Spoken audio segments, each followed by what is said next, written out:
stuff would have been done a long time ago. UFC fighter with CTE. Gary Goodrich is a legend of mixed martial arts, remembered for his spectacular finishes, particularly his crucifix elbows in his first UFC fight. But what's very sad is that Big Daddy Goodrich was diagnosed with CTE and dementia in 2012. When did you start noticing a lapse of memory or whatever your case was? It sneaks up on you. It's like a shark in the water that you can't see. And now he has daily struggles with his memory. You constantly forget on a daily basis, all the time.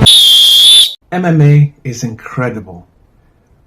However, I'm not quite sure where I stand on it. The sport clearly builds discipline, commitment, opportunity, and identity.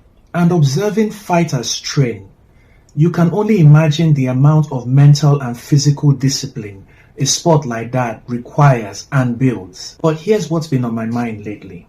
As much as I respect and greatly value MMA fighters, I can't deny the risks involved in the sport. And I don't know if most people realize that the head trauma and brain injuries associated with combat sports like MMA don't happen after one fight. It builds over time during repeated training and sparring, and chronic traumatic encephalopathy, otherwise known as CTE, doesn't just happen after one big hit, but likely after small ones. So like I said, I am conflicted.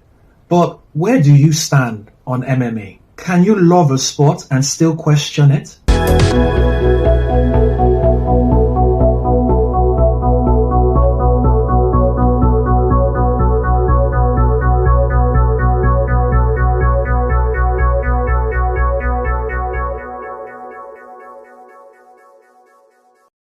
So like I was saying, I really admire these fighters and their commitment to the sport.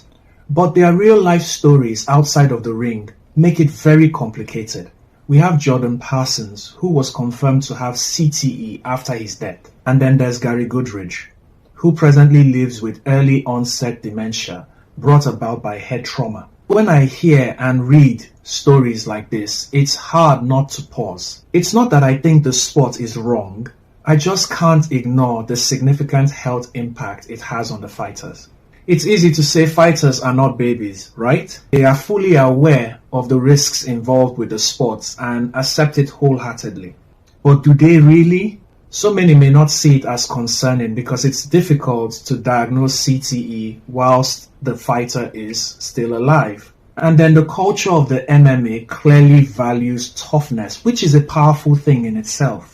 But it's culture like that that makes it difficult for fighters who are generally seen as tough to be vulnerable and confess that they have worries that any blows to their head would result in head trauma, that the implications may not be experienced in the near future.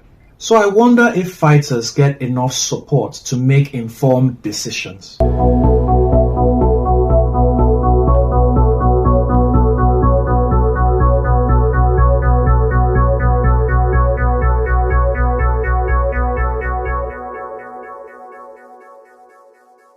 So I doubt choosing sides is the main issue. It's not about whether or not anyone supports MMA. The truth is, research is currently on the way, and generally the awareness of the dangers surrounding the sport is generally growing. My concern is that support for athletes regarding the issue still feels somewhat inconsistent and light. So fighters are still left balancing their passion surrounding the sport with long-term health worries.